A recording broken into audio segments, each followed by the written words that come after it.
Hello guys, this is Andrei, a certified translator and your real estate concierge here in Minsk. This is an additional part to the COVID and politics release of my channel. I'm not a media guy and this is not mass media really, so all the information you're gonna get here is more like my understanding what's in the media, which is fairly distorted, biased and everything, so just call it infotainment program. Today we're talking mostly economy and mostly COVID. There's a lot of things changed in the last 3 days. Overall, the economy is slowing down. The experts in several global establishments are giving different quotations for GDP growth in Belarus this year, but generally it's about 2.7% now, annual estimate between January and September, and it keeps slowing down. The inflation is by now about 10%, the annual inflation. Employers start having issues paying off people. If between January and June there were 1,600 companies and small businesses that were delaying salaries to the employees, right now it's about 2,100 employers.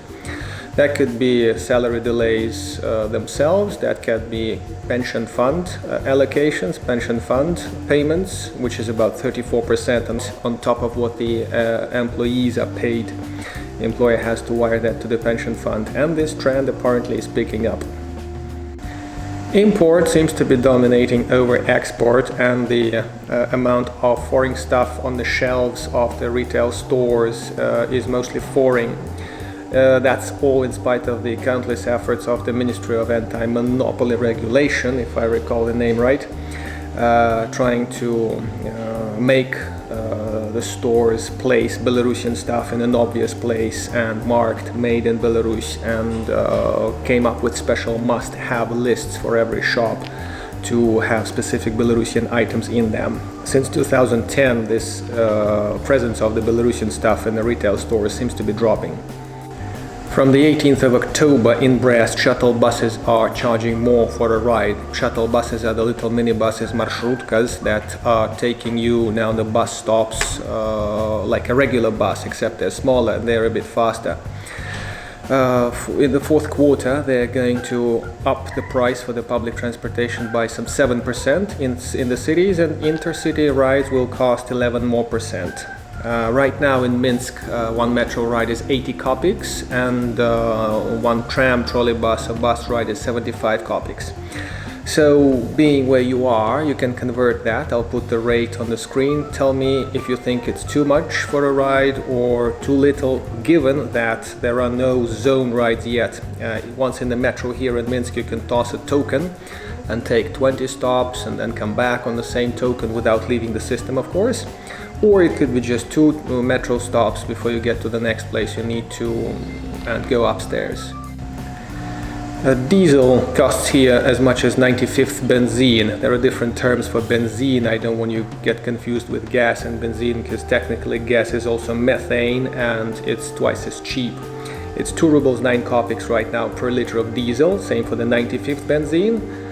What's the price in your country? I heard that in the UK they have pretty bad issues with that, guys. Would you put in the comments how the things are there directly? I want to know first-hand opinion and first-hand news if you have such information. About 4.2% of the current country's population, about 390,000 people, are living behind the poverty line, which means monthly, officially, they have less than 283 rubles to live on. It's slightly more than $100. This year is particularly notable for pretty bad harvest. Grains, potatoes drop in numbers, and pork production drops particularly so. The current drop in agriculture is 6.6% between January and September, and it keeps worsening. Vegetable harvest was bad as well. And generally poultry and pork production, like I mentioned, are going down as well this year. So I guess this doesn't mean starvation, but maybe more import, especially now that Ukrainian potatoes is coming into the country. We have about the same COVID regulations for now. You have to come with a PCR test, which is no more than 3 days old. It's not 72 hours, guys, it's 3 days. You take a test on Monday, it's valid until midnight on Wednesday, so there are no time zone hour tricks, just 3 days. Unless you have vaccination, it doesn't matter which vaccination you got, second shot, 30 days, you can come here without a PCR test or without self-isolation. The same as if you're coming from the green country, but now there are flights such as from Georgia and Turkey, so there isn't much choice. Or via Dubai, I guess. Dubai should be green. Local vaccination is being talked about in the media, kind of leisurely promoted, not really aggressively promoted, but in some state institutions the people are very kindly asked to take a jab, and many of them, I guess, just take it because they go with the flow. The masks that were newly introduced under a threat of fine got the attention of our president, and here's the next bit about what he said and how it's gonna turn out in future, maybe particularly interesting to you. President summoned all the big shots and asked the healthcare minister a couple of days ago about, guys, wear your masks, wear your PCRs, you've come in here to see the president on your own like you were, without any procedure. Why is that so? See, he criticized the plan by the health minister to fine people who don't wear masks in public space, in public transport, in the shops. The plan was to be some 870 rubles, but apparently that's not going to work out. The president asked to stop humiliating people and ordered the police not to interfere with that, to be busy with criminals, basically, and not to make an accent on vaccinations for the medics, but to make accent on treatment. The healthcare ministry is stating that everything's under control, although at the same time they're claiming that they need more money because they've used within 3 quarters what was planned for the whole year as bonuses for medics, which are dropping, by the way. So I heard, it's not official facts. And they also seem to be needing money for regular supplies and stuff like that. So the president also ordered the hospitals to get back to the planned treatment, which was cancelled because hospitals and polyclinics were converted to accommodate the COVID patients. Well, guys, that was the president's opinion, the current, let's say, person in charge of the country, let's call it that way, Alexander Lukashenko, that you know well.